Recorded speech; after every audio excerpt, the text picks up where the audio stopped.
Yeah, thanks for inviting me. I've been in the container shipping industry for almost 20 years.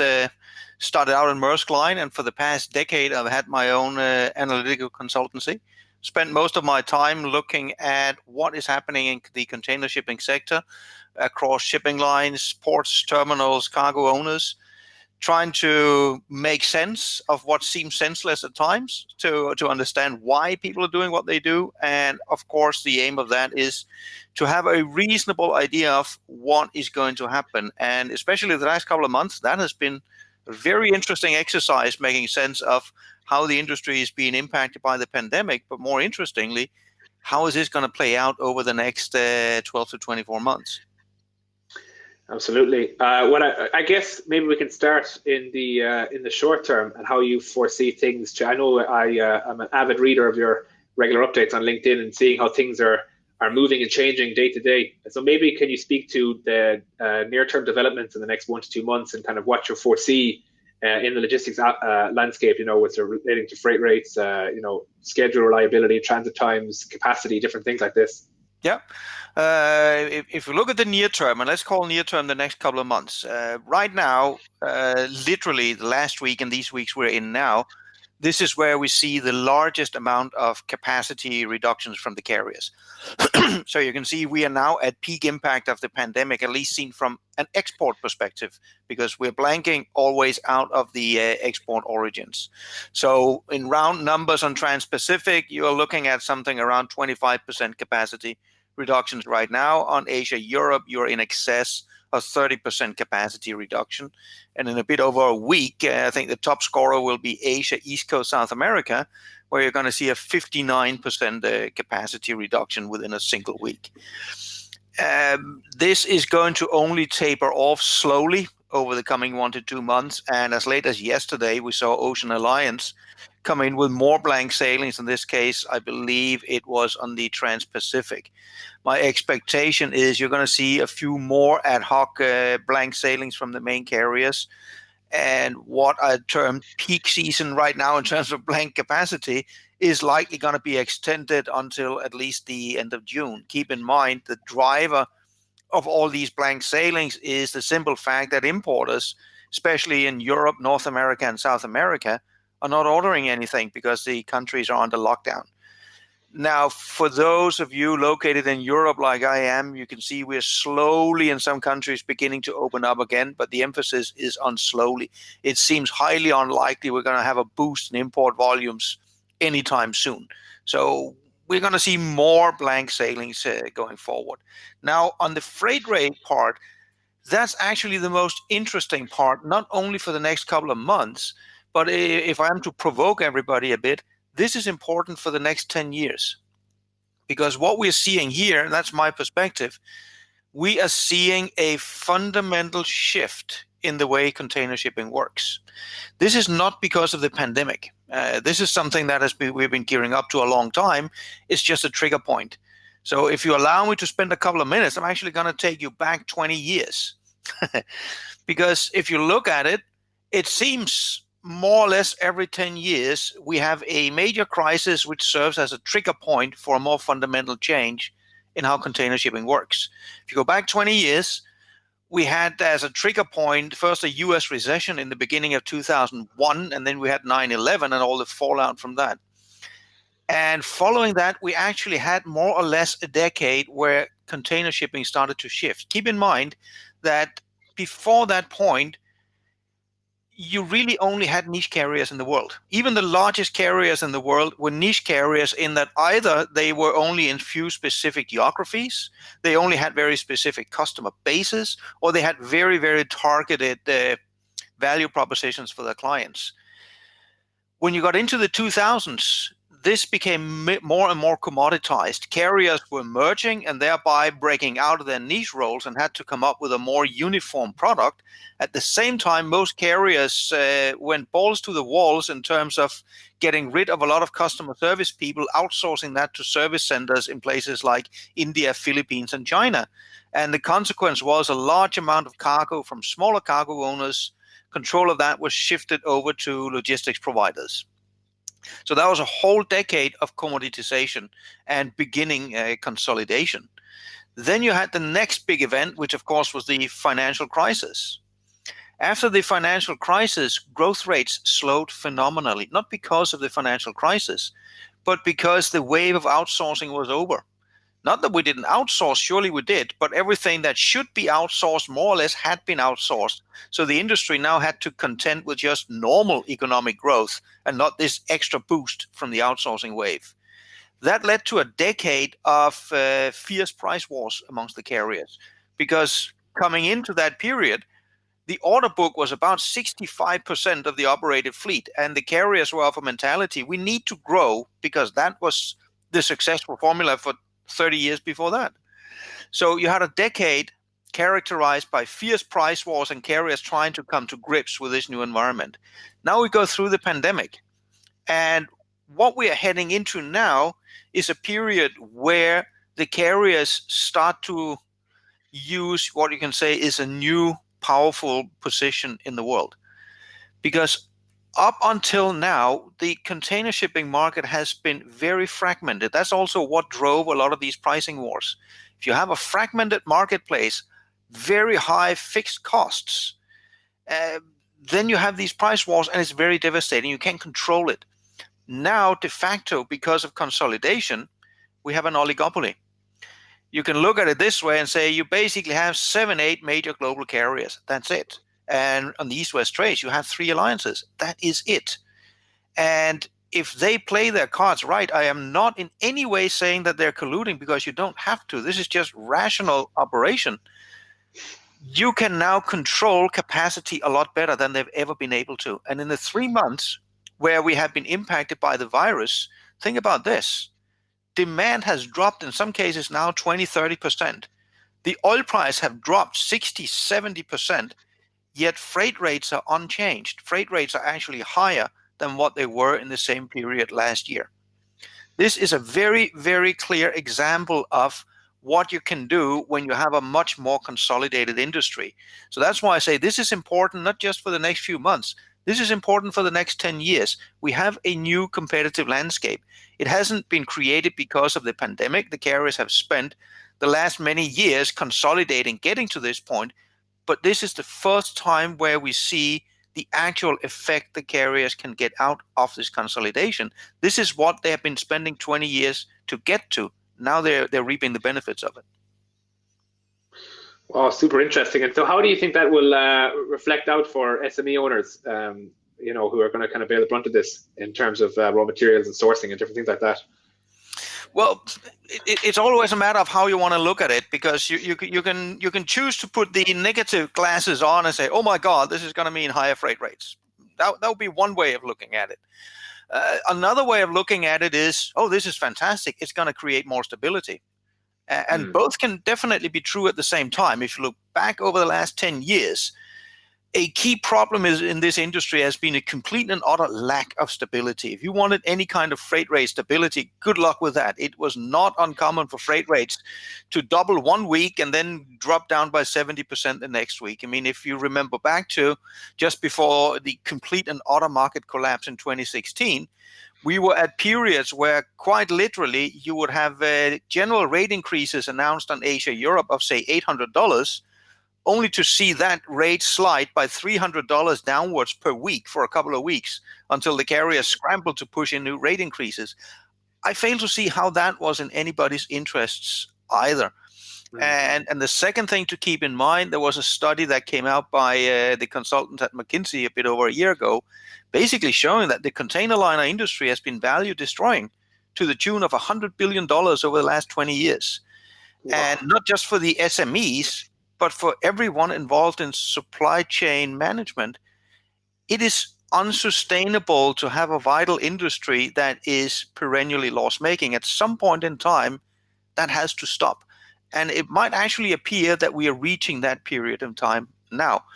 Does that mean I think that the carriers will completely control pricing forever onwards? No, that would be complete folly. What they have demonstrated now is that they have the capacity and the willingness to act what I would actually call rationally in an environment like this. Will there be hiccups? Absolutely, yes, there will. There will probably be a few times where, fine, we will see some of the old price wars flare up. You will see differences, even though you might have stability globally, there will be individual trade lanes that might deviate from the overall average. But by and large, we are entering an era where the rate environment is going to be more stable. Does that also mean rate levels will be somewhat higher? Probably yes. Will the carriers go down a path where suddenly you have to pay a phenomenal overprice? I don't think so. Because if you have one carrier that tries to jack up the price far too much, you will always have somebody else that say, well, I'm content with a reasonable profit, and they will then siphon off. So they will still keep each other in check. But what they will likely do is have reduced the likelihood of devastating freight rate wars significantly. Okay, great. And then, so to what degree do you think that these SMEs will then adjust their order size downwards and instead order goods more frequently to avoid this kind of squeeze that they just experienced? You mean for the SMEs? Yeah, so more frequent, lower kind of volume orders, so that they're less negatively affected by things like blank sailings and stuff going forward. Yeah, I think we have to separate here between normal operations and what we're seeing right now here during the pandemic. If we look at the period up until we hit the pandemic, we were clearly in a period where blank sailings were becoming more normal. There were more of them than a few years ago. But I had the pleasure of doing a study that was actually completed just before the pandemic, looking into what is the impact of blank sailings. And that involved a lot of interviews, not just with carriers, but with a lot of different cargo owners, both small and medium and large, with ports and terminals, logistics providers. And interestingly enough, the main conclusion was blank sailings were not really a big problem. And there were a number of reasons for that. First of all, of course, it had not reached the proportions that we're in now. Now is a unique situation. But also because most of the time the blank sailings were announced sufficiently well ahead of time. So you were able to then shift your cargo onto other services, not necessarily with the same carrier, but with one of the competing carriers or competing alliances, and basically remain more or less unaffected. A bigger problem that was pointed to was schedule reliability, or rather the lack thereof.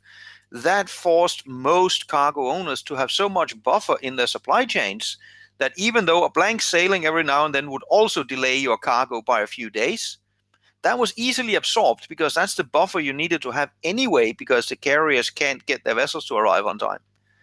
So if you look beyond the immediacy of the situation right now, where you of course have a lot of blank sailings, then blank sailings as such mostly is not a major problem compared to the other issues in the supply chain. Okay, awesome. And then speaking towards COVID-19 again a bit more, we got a question from Chris D, who's the manager of Grassam Industries Limited. Will IMO 2020 still be there post COVID-19? Oh, it very much is here. And the interesting thing is, when we ended this year, IMO 2020 was seen as this was going to be the big issue of this year because it was so fantastically expensive. And would the carriers be able to pass it on?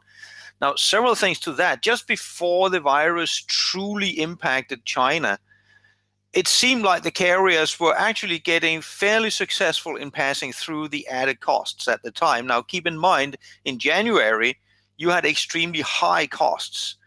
You had the low sulfur fuel at around $700 a ton, which was up compared to normal heavy fuel, which was about $400.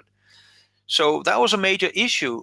As of today, you are at the point where in some places you can get low sulfur fuel down to between $200 and $250 a ton. Low sulfur fuel now is materially cheaper than heavy fuel was last year. So IMO 2020 from a cost perspective have become a complete and utter non-issue.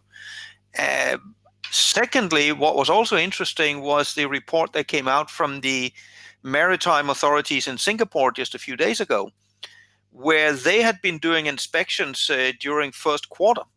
And keep in mind, most of first quarter was actually still when you had extremely high cost for low sulfur fuel.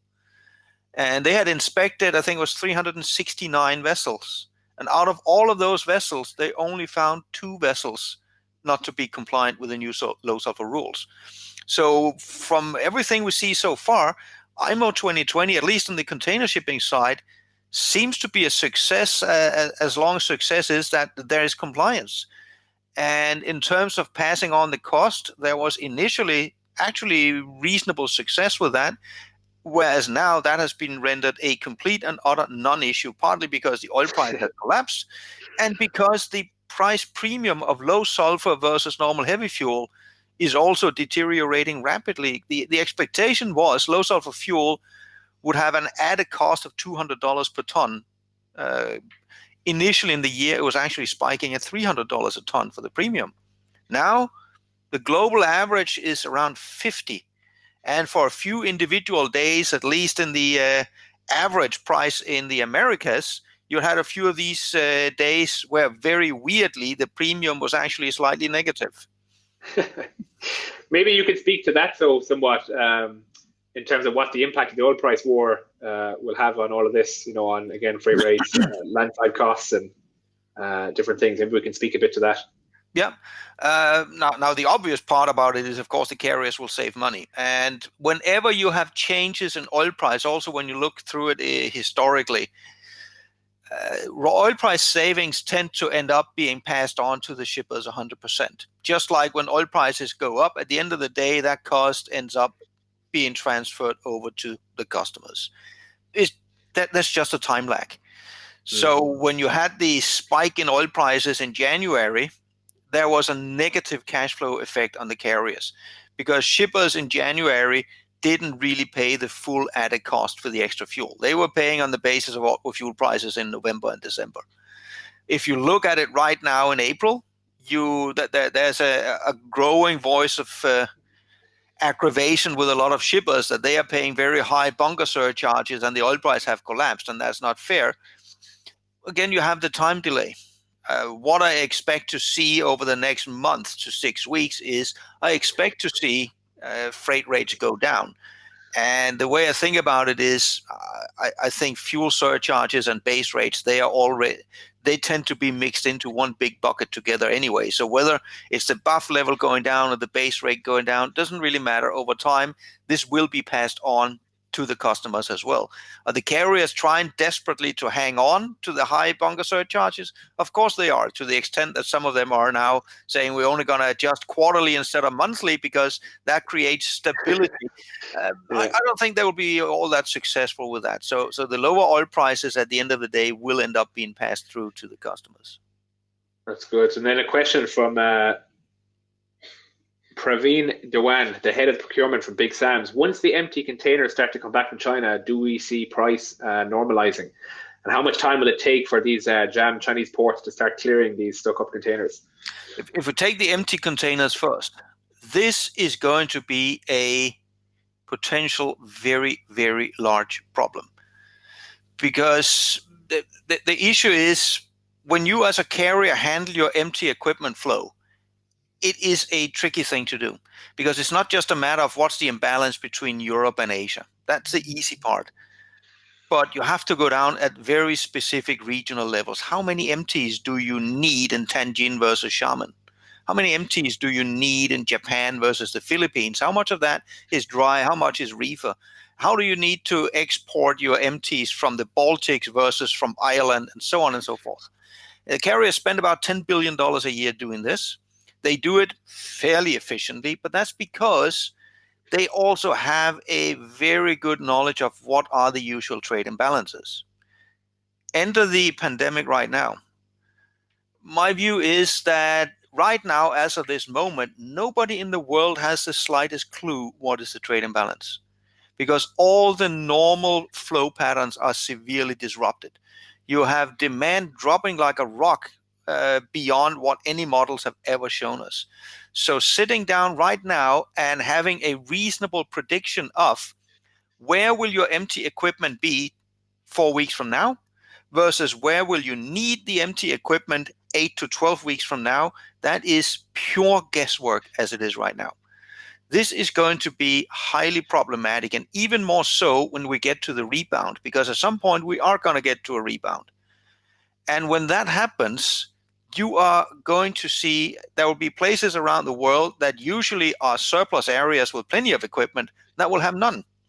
And you might have places where usually you have no equipment. Suddenly you got a surplus, you don't know how to get it out. And it is right now entirely unpredictable where these places will be.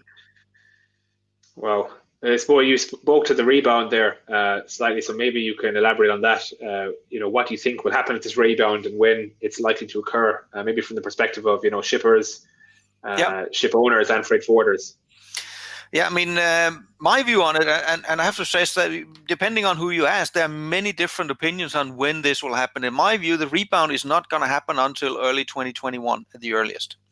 Let me get back to the timing in a second, but when I call it rebound, I see this happening very rapidly. That's what we have typically seen, because every time we'd had an economic downturn that impacted container shipping, we get hit by a double whammy coming down because people stop buying goods to the extent they used to, and businesses reduce their inventories. And when a business reduces their inventories, that hits very hard on container volumes for obvious reasons. But the same thing then happens when you get to a rebound. So when a rebound happens, not only do you need to get back up to match normal consumer expectations, importing companies also start to replenish their inventories. So rebounds also tend to be extremely sharp when they do happen. Then in terms of the timing, the reason I don't see it happen this year is in order for this to happen in 2020, you need to believe in three things. Step number one, you need to believe that, say, in 2 months from now, in July, the entire world should be free of the pandemic. Okay, let us play with that idea. Let's be wildly optimistic and say 2 months from now, this is gone, it's a non-issue. The next thing you need to believe in is in July, when you're in that happy situation, every consumer around the world starts to spend money the same way that we did 4 months ago. You would also need to believe that. That sounds like quite a stretch of the imagination. But it gets worse, because what will then really drive an upturn, that will then be in the traditional peak season, so say August, September, a bit into October. But what is it that we in container shipping move in that period? That's a lot of the Christmas rush. So in order to believe in a rebound, you also need to believe in a scenario where the CEOs of the world's major retailers, they will sit down in July or in August and agree with themselves that, we actually believe in a strong Christmas sale. They should come to that conclusion already here over summer. And given where the world is now, given that nobody has the slightest clue whether we're going to see a bounce of the pandemic coming back for a second round in the end of the year, I do not see a realistic outcome where we're going to get a rebound in second half of 2020.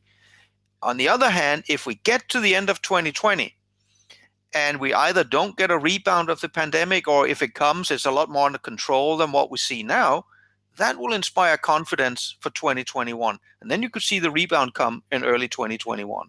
But that's the earliest part where I can see the rebound happen. Yeah, it makes sense. I mean, uncertainty is so high, it makes sense that, no one's really making any bold predictions.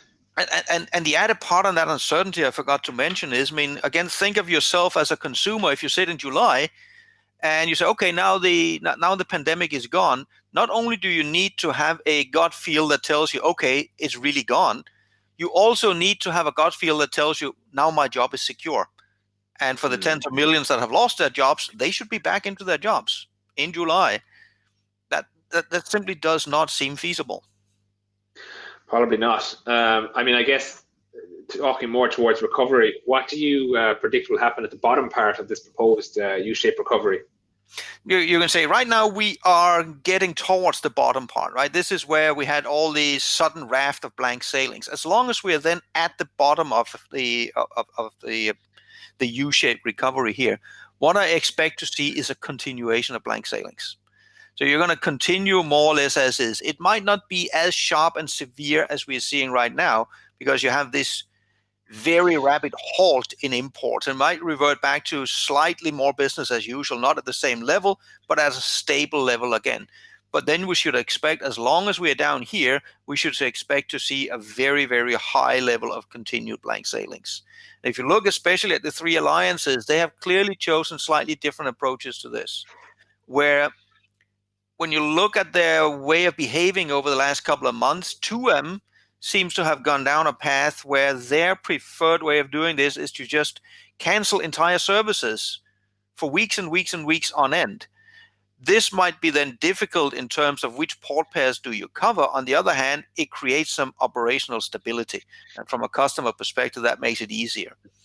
THE Alliance, that's a bit more, you can say, mix and match. Where do they do the blank sailings? But at least they also do it aggressively and fairly far into the future. Ocean Alliance seems to have chosen an approach where they only blank at a very late point in time and only for a very short duration into the future. That, of course, from a shipper perspective, makes it more difficult to plan. From a carrier perspective, on the other hand, that makes it easier for you to time your blank sailings with what are you actually seeing in the market. Okay, great. I might take some questions. We have a few of them building up. From Kanal Nanda, Director of Alliance Exim, do you think sanitization of cargoes is a major factor in the price increase? Sorry, I didn't catch all of that. No problem. Do you believe sanitization of cargoes is a major factor of price increases? Sanitization, like so it doesn't carry on the virus or anything else? It's. I guess, is there any additional sanitization or cleaning occurring of cargoes and of containers or anything like this? If there is, I have no idea. It's not something I've come across. Okay, perfect. Okay, cool. And then from Ashwin V, Manager of Export and NPD, do you see any changes in port charges and policies due to COVID-19? That again depends on what do you think of as port charges, because as is probably well known to everybody, I mean, what is run by a port, what's run by a terminal, what's run by the authorities differs from location to location. Have you seen some port-related charges go up, for example, in relation to detention and demurrage? In some places, yes. Where you have congestion issues, absolutely. In some cases, it's not necessarily just a matter of what do you do with charges, but in a place like, for example, Manila, where you had a phenomenal problem with congestion because importers were not picking up their cargo, they simply lowered the threshold for how many days should elapse before you can declare the cargo abandoned. And in some cases, that was lowered all the way down to around a week. So if you hadn't picked up your cargo, it could be declared abandoned, so you could try to clear the terminals. And this is a problem that right now, of course, is very acute in places like India, Philippines, and Bangladesh. It is an issue that may still arise in other ports as well. Because the problem, of course, is in many ports right now, even though demand has fallen off a cliff, you had this very short window of time at the end of February and beginning of March when China was getting back up and running and the rest of the world had not yet shut down. And a lot of orders were placed, a lot of cargo was put on ships during that short window. That cargo is now arriving at destination, but into an environment where the importers, quite frankly, don't want the cargo. In some cases, the importers are gone bankrupt, so nobody is picking up the cargo. Other cases, the importers haven't paid the exporters. So the exporters haven't released the bill of lading, so you cannot gate the cargo out of the terminal either. And some importers just frankly don't know where to put the import cargo because their warehouses are overflowing. So you have these congestion problems that arise from a timing issue where you ordered a lot of goods when things were looking great. Now things are looking awful, but all those goods are still arriving. Well, yeah, and I'm getting clarification here that apparently there's a sanitation charge being charged at Navasheva port of 1,500 INR plus GST per BL. So that's interesting, I guess. That is interesting, but I don't really have anything meaningful to say about that because I haven't heard about it. So absolutely. So we're breaking news here for you. And yeah, so to this point about recovery in early 2021, is that when you expect freight rates to start to normalize, or do you see that happening sooner rather than later? Because one of our attendees has asked, saying that they're seeing major and sudden spikes in rates to even ports that see a lot of traffic. So he's wondering when that will start to normalize. Exactly. You can say from a global perspective, and this is the global average, then the situation is actually normal, you can say, because freight rates are still, from a global perspective, slightly higher than what they were last year. Then, of course, you have individual fluctuations where in some places you're seeing skyrocketing rates, which can either be due to a severe lack of vessel capacity because of blank sailings now impacting the backhaul, and or an impact of lack of equipment availability that I talked about before. These are localized events, and they will continue to happen. And you have to get at least a couple of months beyond the rebound period before you could expect all those operational flows to become normalized.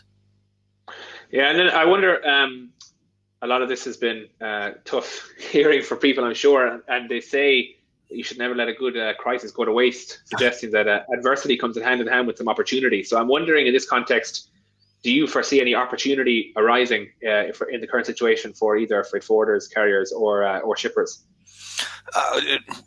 You can say the opportunity right now is often more linked to the opportunity to reduce your losses. So obviously for freight forwarders here, it's a matter of scrambling around and say, well, what are my additional options for moving cargo in the light of a plethora of blank sailings? How do we navigate that landscape? I would rather look at it from a slightly different perspective. What this crisis allows everybody to do, by default, we are literally doing it right now. That is testing out all the digital tools that have been on the forefront of every shipping media for the last 5 years. I mean, we have all seen all these fantastic presentations about how wonderful all the new digital tools will be and what they can do for us. What we are seeing right now is a real live practical test. During these weeks and months, everybody now gets a very, very good feel for what works and what does not work, which means that what you will see after this is there will be a number of digital tools that will be implemented a lot quicker than they otherwise would have. A lot of digital standards might be adopted. There will be digital tools that will fail miserably because they did not show to add value during this period. And we will also be acutely aware of where are the manual bottlenecks in our processes where we truly need additional tools. So the opportunity really lies in the rapid implementation of the tools we actually see work, because the tools are there, but it's always been, yes, there are 500 different maritime IT tools out there, and they all promise you the moon. But right now, these very months, you can actually see for yourself internally in your company what works, what doesn't work. Yeah, I actually wanted to get to that point about the role of technology in all of this, but you spoke to it perfectly well there. I agree with you. I think it's going to accelerate, and I like your kind of hypothesis that it's going to put people's feet to the fire and see what actually works and what doesn't. It's a nice pressure test, whether that's desired or not for some of these companies. But anyway, so that's great. So what do you think, based on that? You were talking about reducing losses. What can SMEs do to minimize this negative impact on their supply chain and logistics processes? Have you any kind of tips that you could speak to some of our attendees? In terms of what they can do to mitigate some of these losses that you arrive with here, it really is a hard one, right? Because it's not like you have a lot of choice. Now, obviously, I believe there's probably a lot of your own customers and your own listeners here that are in the same problem, right? Where you might have cargo on the water that you don't want anymore, or you had to put a plug in ordering somewhere else, and there's not really all that much that can be done about it. Some of the carriers have set up tools where they basically come and say, are you sure you want your cargo to be shipped all the way to destination? We have an option where we might store it in transit somewhere else at a transshipment hub, so you don't have to take delivery. But as I mentioned before, that's not really an opportunity, right? It's more a matter of trying to stop the hemorrhaging. Wow, it's crazy all the things that have been changed by this. I mean, just when you step back and take a look. One question from Praveen Jawan again, head of procurement for Big Sam, says, with aviation sectors close to bankruptcy, and air freight is expected to go up with a significant reduction in capacity, do you see companies changing their supply chains towards more sea freight? And is the market big enough to impact the demand of sea freight coming from air freight? What comes from air freight would not really be enough to impact sea freight. If you look at overall weight and volume that moves in planes and what you would then put on the ships, it doesn't really change it all that much from the ships. What potentially you could envision that would be a more interesting trade-off is moving some of especially the Asia to Europe air freight cargo over to some of the rail solutions that are coming up. Interesting, nice. And then I wonder, is there any long-term changes likely in logistics contracting, whether for transport or for fixed assets coming from this? That again goes to the heart again of something that was slowly beginning to come up even before the pandemic again. Because if you look at it, look at it from the carrier's perspective. If you look at it from the carrier's perspective, the problem with contracting often was that the contracts were not really enforceable. And to some degree, all parties were kind of happy with that, because as a shipper, that means that at the last possible moment, you could just be a no-show. And there could be both good and bad reasons for that. And as a carrier, it meant that, well, if I had overbooked, that's not a problem. I'll just roll somebody. That's all part and parcel of it. You were slowly beginning to migrate towards a product where it was becoming more enforceable. And I think you will see more of that come in over time. Again, not because of the pandemic, but it might, again, the pandemic as a trigger point for accelerating a development that was already there, making flows more predictable. And what I usually always compare it to is, I mean, go back in time 30, 40 years. When you booked a ticket with an airline, you as a passenger could be a no-show and it wouldn't cost you anything. Now imagine if you could do that today. If you booked your flight with Ryanair and 2 hours before departure, you just, well, sorry, I'm not going to go, and it would cost you nothing. I mean, you couldn't operate the airlines that way. But it took the airlines decades to change that. And it's the same kind of process this industry is going through. Because there is, for good and bad reasons, a distinct lack of trust between the cargo owners and the carriers. Yeah, we can see that play out. And then Christy is asking, will COVID-19 force more shipping companies to merge with a number of other shipping lines, like we've seen with one CMA, CGM, and stuff like that? Yeah, of course, with what's happening, you can't necessarily rule anything out. But the way I see this, and that's really no different than what I also saw before COVID-19. If you look at the large global carriers, we have reached what I would call the logical end of the road. You are down to a de facto oligopoly. You can play around with names and say, what if one of the big carriers merged with another one? But quite frankly, the synergies that would be associated with such a merger, when you then match it up against the complexities that would ensue and the nightmare that you will have in terms of integration, it's very doubtful that it would be a good idea at all. So amongst the major ones, at least my baseline view is there's no need for further integration amongst the big ones. For the small and medium-sized ones, that's an entirely different kettle of fish. If you look at the intra-Asian market, the wider intra-Asian market, you got at least 50, 60 different carriers out there. They are enormously fragmented. That is going to change. There is not a room for all of those over the next decade. Some of those are likely going to be disappearing because they might be acquired by the bigger carriers to augment niche positions where they need it. Some of them might merge, and some of them will very likely go bankrupt and be forced to leave the stage. Yeah, and just to that point, this is an interesting question we got in from one of the attendees. Is if you look at the share price of the large carriers, all of them seem to be plummeting or down, except for Hapag-Lloyd, where they seem to be rising. And attendees curious, what do you think is responsible for the growth of this carrier, despite all of the adversity and blank sailings that keep climbing? It seems this is an outlier. It clearly is an outlier. And let me first clarify, I am not a stock analyst, so I usually don't have any opinion on what the stock prices should be of companies. One thing that should be kept in mind, though, for Hapag-Lloyd is it is a very, very tiny percentage of the shares that's actually available on the open market.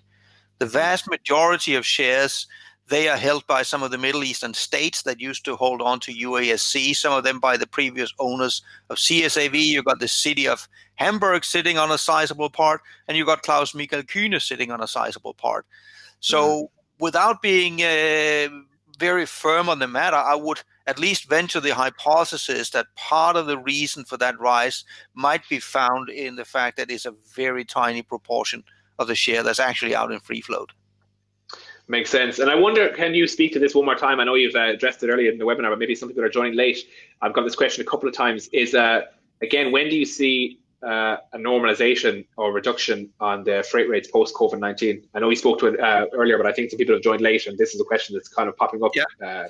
Exactly. So let me again clarify. When people talk about what's going to happen with freight rates, it's very different whether you're saying freight rate levels as in overall global averages, or whether people are thinking freight rates in very specific corridors. So let's address these two separately.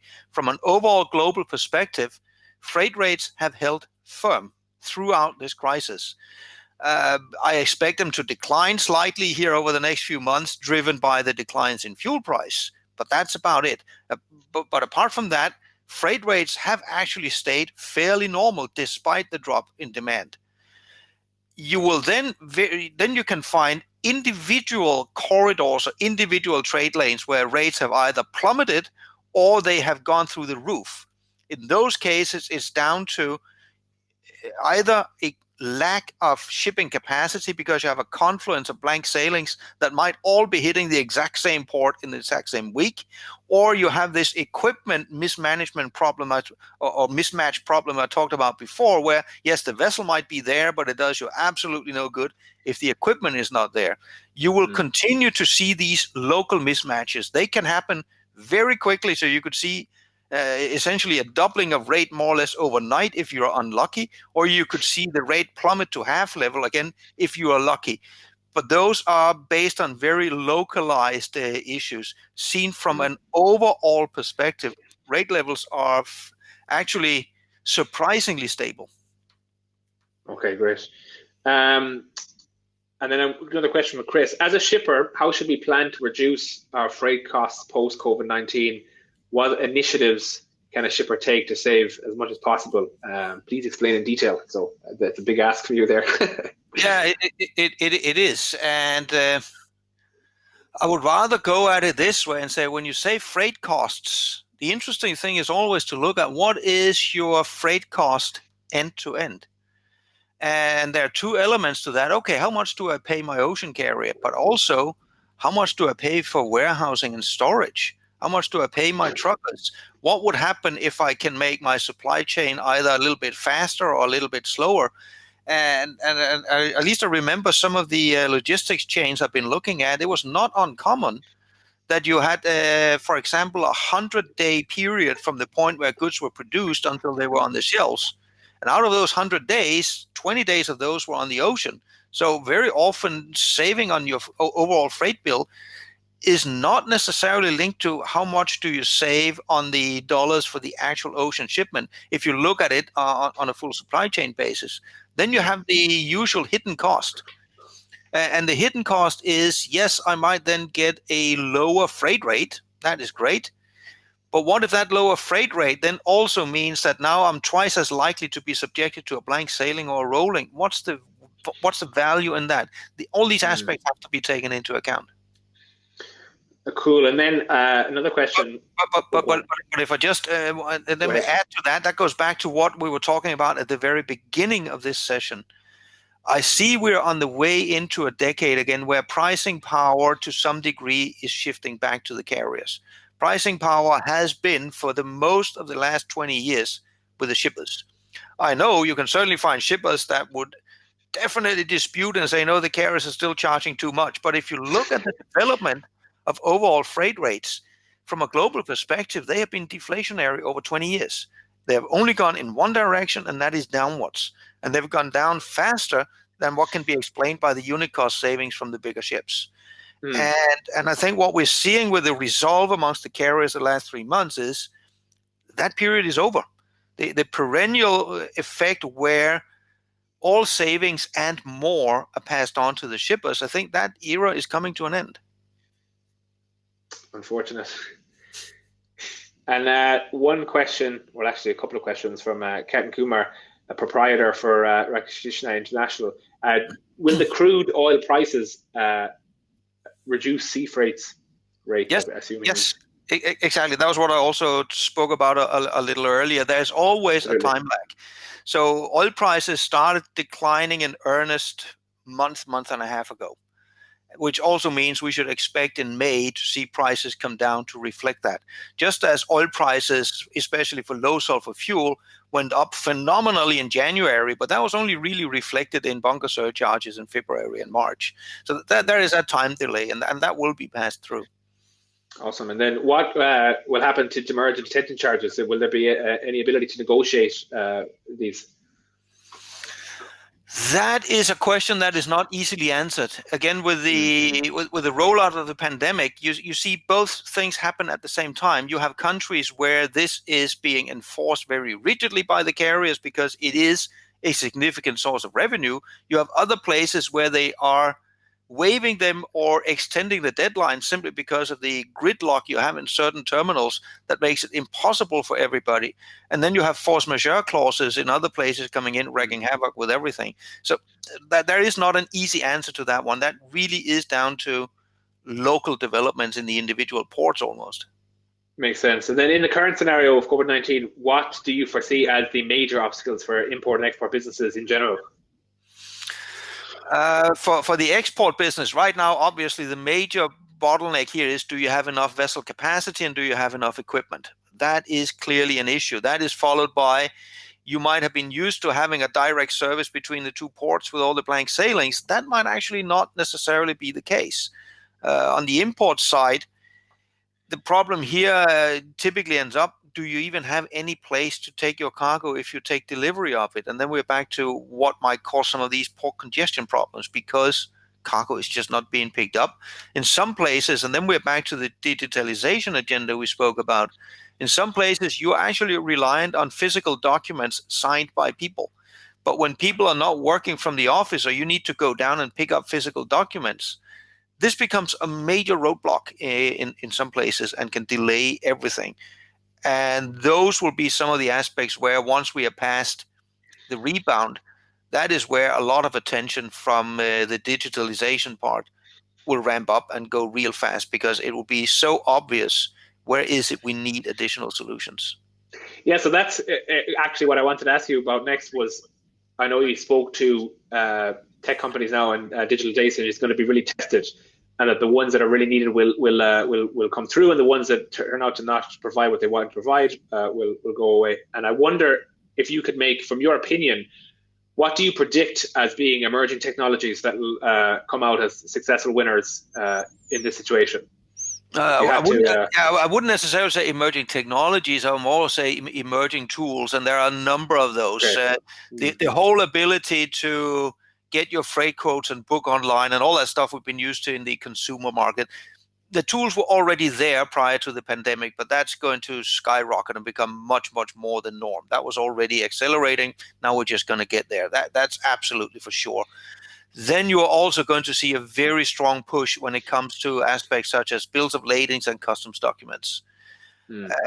There were already electronic solutions available, but they were just slow on the uptake. And for customs documents and also other types of, say, veterinary documents, the roadblock there is not only in the industry. The roadblock was very often also various government authorities that might be, for different reasons, extremely slow in trying to move into a digital era.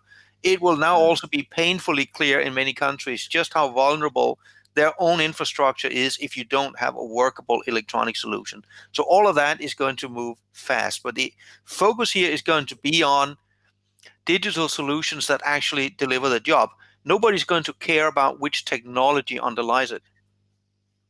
Okay, perfect. That's great. Yeah, I do think that's a really interesting thing to see in the next few months what emerges. And then I suppose you've taken a lot of your time, Lars. It has been fantastic. I just want to call out if anyone has any last second questions they want to fire in. We didn't get to all of them. There's a lot there, but if there's any ones that are you have that are urging, fire them in now in the next 5 minutes. I'll hold you here for 5 more, and then we'll let you go back to great work that you're doing. I guess, again, as the majority of our attendees are SME owners and shippers, I suppose what can you feed? Because there's a lot of kind of I don't want to say negativity, but there's a lot of things to worry about and a lot of things to stress about going forward. And I wonder if there's something to give them, like some level of hope or something that they can kind of look towards as things start to improve, or if you can kind of lend any of your credence towards that. That depends on what type of hope. I think the best. I mean, from my perspective, it's more a matter of this is not the end of the world. There will be a rebound. I fundamentally do not see that the world 2 years from now is much different than what it was 6 months ago. So the world is not going to come to a crashing halt. This is a temporary period that we need to navigate through, which is difficult to navigate through. But I'm actually fairly confident you will then revert more or less back to normal. You're not going to see globalization come to a crashing halt, and you're not able to move any goods anywhere. The industry will get through this. I wonder then, is one potential opportunity out of this is the robustness of shippers and importers and exporters would be increased after this. The ones that manage to get through would be, I spoke recently with someone talking about business continuity planning and referred to business capabilities. Do you think that the companies that emerge out of this crisis will be more rigid, more anti-fragile, and more prepared for kind of shocks in the future? I would rather say the ones that come out unscathed from this are the ones that actually know what they're doing. Whereas the one, but it's the easiest thing in the world. Don't take this the wrong way, right? But it's the easiest thing in the world to run, for example, a freight forwarding agency as long as everything runs according to plan. I mean, any high school student could put together a system and saying, I will automate all of this, and it's extremely easy to do. The difficult part is when things do not run according to plan. And the period we are going through now is nothing, absolutely nothing goes according to plan. So this is really for, you can say, all the transportation providers, a chance to show what they're made of, a chance to show that they actually do add value apart from just moving paper around. And actually, one interesting thing, it just came to me there now in the conversation I had last week, was about regionalization of supply chains. And I actually might just ask you about that a little bit. I spoke with Peter Yolopano, who's a financial expert. He was talking about how you might see countries start to regionalize and nationalize their supply chains. How do you see that playing out? Do you see that as something that could potentially occur in the short term, or potentially, because I know you spoke to globalization won't change, we won't become less globalized, but his opinion was that we may potentially see more nationalized in countrywide supply chains, moving towards more that side. I don't necessarily see it becomes nationalized, but what I see is, again, an acceleration of something that was regionalized rather. Yeah, but part of this was a trend that was already slowly beginning. Again, to make things a bit black and white, think about it this way. We had a huge boom where everybody thought, I need one big factory in China. Where we already were beginning to see trends. Well, that's not really a good and robust way to set this up. I might have a factory in China, but I might actually also like to have one in Eastern Europe and one in Brazil and one in Canada, depending on where my market is. So this kind of fragmentation of the supply chain, of moving some of the production closer to the areas where you also have your consumption, was a beginning trend that was there already. So in terms of trade volumes, doesn't necessarily change the volume of goods that needs to flow, but it might shorten the distances somewhat. That's one of the important parts. But it also serves to make your supply chains a lot more complex than what they used to. And that, again, spills over to this whole digitalization drive. If you are going to have a much more complex supply chain through regionalization, that requires a whole different level of professionalism in handling that supply chain compared to what we're used to. Brilliant. Yeah. So I guess one of the things to take away is that this digital emergence is going to just accelerate basically from this. Yes. Thanks a million, Lars. This has been fantastic. I don't know if you can see the chat, but you're getting great praise from everyone here saying it's been fantastic. It's super useful. And yeah, I just want to thank you all for attending, especially. It's been great having you all here. This has been a fantastic conversation for me as well, Lars. So thank you for taking the time out. And hopefully maybe in time, in a couple of months, as there's more clarity on how things are going, maybe we can have you back and we can speak more towards how the situation is evolving a couple of months down the line. And that would be terrific if you're open for that. Absolutely. Let's hope that will be a conversation about how things are now looking better. Absolutely. That would be great. So thank you all again, guys. And thanks, Lars, for your attendance, and talk to you all in the next one. Yeah. Thanks, Corey.